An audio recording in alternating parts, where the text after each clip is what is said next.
नमस्कार दोस्तों, मैं कृष्णमूर्ति आप सभी का स्वागत करता हूं लर्निंग मिरर यूट्यूब चैनल में। दोस्तों, आप सबका बहुत क्वेरी आया था कि सर एंजल ब्रोकिंग के रिगार्डिंग जो भी चार्जेस हैं उसको बताएं, कैसे वो चार्ज करता है, ब्रोकरेज कितना है, एएमसी कितना है, अकाउंट ओपनिंग चार्ज क्या है, प्लेज का चार्ज क्या है, अनप्लेज का चार्ज क्या है। तो वीडियो उसके रिगार्डिंग ही है। वीडियो अच्छा लगे कृपया लाइक कर देना, सब्सक्राइब कर देना, शेयर कर देना। एंजल ब्रोकिंग फ्री ट्रेडिंग और डीमेट अकाउंट लिंक जो है वीडियो का डिस्क्रिप्शन में है, वहां से जाके आप ओपन कर सकते हो। यहाँ पे देखो फ्री इक्विटी डिलीवरी ट्रेड्स, आपको अगर आपने होल्डिंग के लिए स्टॉक बाय किया है लॉन्ग टर्म के लिए कोई चार्ज नहीं लगने वाला।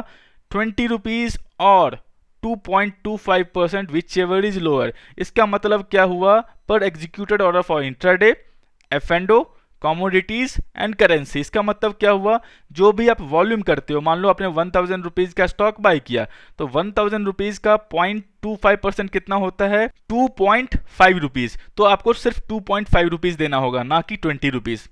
कॉन्सेप्ट क्लियर हो रहा है। अगर मान लो आपने 1 लाख रुपीज का बाय किया तो 1 लाख रुपीज का 0.25% कितना होता है, 250 रुपीज। तो आपको 250 रुपीज चार्ज नहीं लगेगा, ओनली आपको लगेगा 20 रुपीज। समझ गए। 0.25% और 20 rupees which ever is low है। आपका zero AMC charge for first year के लिए कोई एएमसी चार्ज जो है आपको पे नहीं करना। अब यहाँ पे मैं डिकोड करता हूँ सारे के इक्विटी चार्जेस कितने हैं। ब्रोकरेज चार्ज जीरो है, डिलीवरी मतलब आपने आज बाय किया, आज सेल नहीं करना, कल सेल करना, बीटीएसटी भी मतलब जीरो है, मतलब आपका सारा चार्ज जो है जीरो है। और आपने आज बाय करके आज सेल नहीं किया डिलीवरी में तो। इक्विटी इंट्राडे में बता दिया 20 रुपीज और 0.25%, which ever is lower. Equity futures और ऑप्शंस में सेम है आपका। सिक्योरिटीज ट्रांजैक्शन टैक्स क्या होता है, किस सिक्योरिटीज में आप ट्रेड कर रहे हो। इसमें आप फिलहाल अभी इक्विटी में कर रहे हो तो इक्विटी में जो है 0.1% है both buy and sell side. मान लो आपने 1 लाख का स्टॉक बाय किया और उसको आप लॉन्ग टर्म के लिए होल्ड कर रहे हो तो 1 लाख का 1% 0.1% कितना होता है, 100 रुपीज। तो 100 रुपीज आपसे जो है एसटीटी चार्ज जो है चार्ज किया जाएगा। तो वो ध्यान रखना। अगर आप 1 लाख का स्टॉक बाय करते हो तो 1 लाख का 1% होता है 1000, 0.1% होता है 100 रुपीज। तो 100 रुपीज जो है चार्ज किया जाएगा, वो बाइंग साइड में भी या सेलिंग साइड में भी। समझ रहे हो। इंट्राडे में 0.025% लगेगा। देख लेना 1 लाख पे कितना होता है, 0.25%, उतना ही चार्ज होगा only on sell side, by side में नहीं होगा। अगर इंट्राडे में आप बाई करते हो तो कोई चार्ज नहीं है। अगर आप सेल करोगे तो 1 लाख का 0.025% जितना होता है उतना वो चार्ज करेंगे। फ्यूचर्स में 0.01% only on sell side, by side में कुछ नहीं है। अगर मान लो आप फ्यूचर्स खरीदते हो तो उसमें बाइंग साइड में कुछ नहीं, सेल साइड में 0.01%, मतलब 1 लाख के बाइंग पे 1 लाख के सेलिंग पे 10 रुपीज। समझ गए। इक्विटी ऑप्शंस में 0.05% only on sale on premium. समझ गए। तो जो भी आप बाई करते हो ऑप्शंस नहीं लगने वाला, और आप ऑप्शन सेल करते हो जो भी प्रीमियम होता है उस पर जो है, जो ओनली ऑन प्रीमियम जो भी है आपका, उस पर जो है आपको जो है 0.05% जो है लगने वाला है। एसटीटी चार्ज के मतलब समझ गए आप। ट्रांजेक्शन चार्ज, ये सब कुछ चार्जेस जो है आपको लिखे होंगे कॉन्ट्रैक्ट नोट में, ज़्यादा है नहीं आपको। मेनली एसटीटी चार्ज था, मैंने बता दिया है। डीमेट डीपी चार्जेस ये आप पूछते रहते हो, सर मान लो मेरे पास आईटीसी है, इन्फोसिस है, टीसीएस है, मैं तीनों स्टॉक सेम डे सेल किया। मैंने पहली बार आईटीसी का 100 क्वांटिटी सेल किया सेम डे, उसके बाद मैंने 200 क्वांटिटी सेल किया, तो टोटल मैंने 300 क्वांटिटी सेल किया सेम डे। और लेकिन मैंने आईटीसी 2 बार सेल किए, तो क्या मुझे 2 बार डीपी चार्ज देना होगा? नहीं।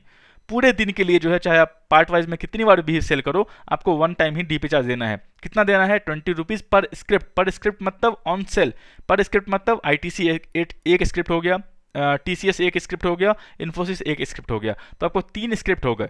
3 स्क्रिप्ट का कितना हुआ? 20 + 20 + 20 मतलब 60 rupees plus 18% GST. No charge no charge no charge, इसमें कोई चार्ज नहीं है। GST 18 on DP charge, transaction charge, SEBI charge. आपको यहाँ पे एसटीटी चार्ज पे डीपी चार्ज नहीं लगेगा। तो 100 रुपीज आपसे यहाँ पे चार्ज हो रहा है, तो यहाँ पे कोई जीएसटी नहीं लगने वाला आपका 18 रुपीज़ का, 100 रुपीज़ ही चार्ज होगा। समझ रहे हो। 18% आपका सिर्फ ब्रोकरेज पे, जो भी ब्रोकरेज आप जनरेट करोगे उस पर 18% लगने वाला है। डीपी चार्ज जो आप सेल करोगे स्टॉक होल्डिंग का, उसमें 18% लगने वाला है। ट्रांजैक्शन चार्ज जो भी ये है उसमें आपको 18% लगने वाला है। जो भी सेवी चार्ज है, 1 करोड़ का वॉल्यूम करते हो तो 10 रुपीज़ सेवी लेती है, इसमें आपको 18% जीएसटी देना पड़ेगा, 1.8 रुपीज़। ये भी कॉन्सेप्ट क्लियर हो गया। यहाँ पे आप पढ़ सकते हो। स्टैम्प ड्यूटी चार्ज स्टेट लेती है मेनली, वो है आपका टर्नओवर वैल्यू बायर। तो जो भी आप बाई करते हो उस पर आपको स्टैम्प ड्यूटी चार्ज जो है 0.015% जो है देना पड़ेगा। ये आपका 3%, 3%, 2% सेम है, कॉन्ट्रैक्ट में लिखा होता है, कोई चिंता नहीं है आपको। यहाँ पे देखो बीएससी ट्रांजैक्शन चार्जेस क्या है एक्स्ट्रा, मतलब बीएससी पे ट्रेड करते हो तो जो भी है ये सब, मैं इसके बारे में वीडियो ले आऊँगा। एबी स्टॉक के ग्रुप स्टॉक क्या होता है, एम क्या होता है, ये सब क्या होता है, इसके बारे में ले आऊँगा। ये ट्रांजैक्शन चार्ज जो है आपको लिखा होता है। मान लो आप बहुत ही इलिक्विड स्टॉक में ट्रेड करते हो तो वहाँ पर आपको टर्नओवर चार्ज देना होगा। 0.1% एक्स्ट्रा। और मान लो PRSS और ST वाले ग्रुप में आप ट्रेड करते हो, तो मान लो 1 करोड़ का वॉल्यूम करते हो, वो उसमें वॉल्यूम तो होता ही नहीं पहली बात, और वॉल्यूम करते हो मान लो किसी कारण वजह से वॉल्यूम मिल गया, तो यहाँ पे ये चार्जेस क्यों लगाया गया है? जो भी AB ग्रुप जो होता है टॉप की ग्रुप होता है, मतलब उसमें फंडामेंटल कंपनीज रहती है। नीचे वाले ग्रुप में क्या फंडामेंटल कंपनीज नहीं है, फ्रॉड होने के चांस बहुत ज़्यादा हैं, आपके पैसे जो है पूरे डूबने के चांस बहुत ज़्यादा हैं। इसीलिए यहाँ पे चार्ज लगाया गया है कि मतलब आप मान लो ट्रेड करते हो तो आपको इतना पैसा चार्ज देना पड़ेगा कि आप सोचो ही मत कि ट्रेड करें। समझ रहे हो? तो नीचे वाले स्टॉक्स में चार्ज लगा रहा है तो अच्छी बात है, आपके सेफ्टी के लिए लगा रहा है। ठीक है, सब कुछ यहाँ पे समझ गए, चार्ज एक्सप्लेन समझ गए मैं यहाँ पे। अब मैं आता हूँ करेंसी चार्जेस। करेंसी मार्केट में कितना चार्ज लगता है? 20 पर स्क्रिप्ट और 25 लोअर, बता दिया मैंने। ऑप्शंस में भी सेम है आपका। नो एसटीटी चार्ज, कोई एसटीटी चार्ज नहीं है आपका। ट्रांजेक्शन चार्ज है 0.0009% on future turnover volume. Future turnover volume क्या होता है मैं बता देता हूँ। करेंसी का जो लॉट होता है वो 1000 का होता है। अगर आप एक लॉट खरीदोगे तो 1000 मान के चलो, तो मान लो 75 रुपीज़ का जो है आपको USD INR चल रहा है, USD INR, तो 75 इंटू 1000 कर देना, तो वॉल्यूम हो गया उसका 75,000 का। तो 75,000 पे आपको जो है 0.0009% जो है ट्रांजेक्शन चार्ज देना होगा। समझ गए? ये सेम आपको 0.25% जो है आपको 75 रुपीज़ में नहीं लगने वाला, वो लगने वाला 75 इंटू 1000 पे। तो ऑलमोस्ट मान के चलो कि आपको पर 20 रुपीज़ करेंसी में 20 रुपीज़ पर ऑर्डर देना पड़ेगा। किसी किसी का 30 रुपीज़, मेरा पहले 30 रुपीज़ वाला प्लान था, तो उसको कन्वर्ट करवा लेना, मेल करना अपने। मैंने मेल किया हुआ था एंजल ब्रोकिंग को कि मेरा 30 रुपीज़ लग रहा है, सबका जो है फ्री लग रहा है, डिलीवरी चार्ज मेरे लग रहे हैं, तो उन्होंने मेरा प्लान चेंज कर दिया। समझ गए? 10 करोड़ सब कुछ यही है। तो ये भी करेंसी का समझ गए। कमोडिटी में ये ऐसा ही होता है, 20 रुपीज़। CTT फुल फॉर्म यहाँ पे दिखा रहा है। CTT मतलब होता है कमोडिटीज ट्रांजैक्शन टैक्स। समझ गए?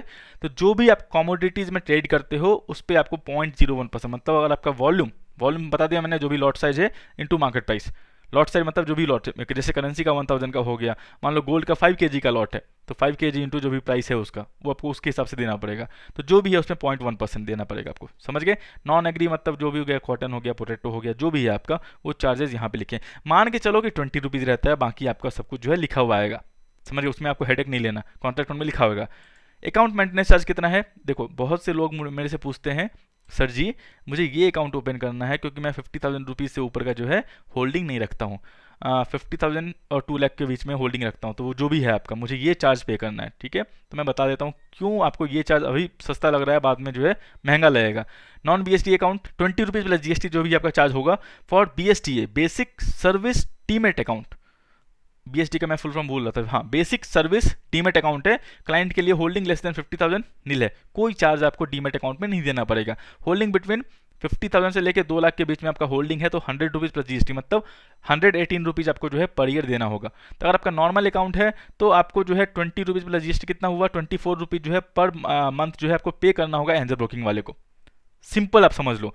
अगर आपका BST अकाउंट है तो आपको 50,000 से कम का होल्डिंग है, कोई कोई बोलते हैं सर जी मुझे होल्डिंग नहीं रखना, मुझे ट्रेडिंग करना है बस, तो वो आप करवा सकते हो, लेकिन आप स्टॉक में ट्रेडिंग करते हो देख लेना कहाँ लॉस होगा आपका। और जो 50,000 से 2 लाख के बीच में होल्डिंग है 1000 रुपीज़ प्लस टैक्स है। कॉल एंड ट्रेड 20 रुपीज़ पर ऑर्डर, और मान लो कॉल का क्या बोलते हैं एग्जीक्यूट, मान लो आपने ऑर्डर प्लेस किया और आप भूल गए उसको स्क्वायर ऑफ करना, और एंजल ब्रोकिंग खुद से स्क्वायर ऑफ करती है तो 20 रुपीज़ प्लस GST पर ऑर्डर लेगी वो। ये सिग्नेचर फ्री है, ईमेल कॉन्टैक्ट नोट जो भी आता है, मेल आईडी फ्री है आपका। DP चार्ज मेनली आप जो पूछते हो 20 पर ट्रांजैक्शन प्लस GST, समझ गए? 24 के आसपास जो है लगने वाला है पर ट्रांजैक्शन, समझ गए ना? ICICI बैंक है अलग हो गया, ITC अलग हो गया, और एक्सिस बैंक अलग हो गया, तीन ट्रांजैक्शन हो जाएगा। यहाँ पे देखो आप फंस जाओगे। यहाँ पे BSD अकाउंट आपने ओपन किया हुआ है तो यहाँ पे आपको 20 रुपीज़ पे करना पड़ेगा, यहाँ पे आपको 50 रुपीज़ पे करना पड़ेगा।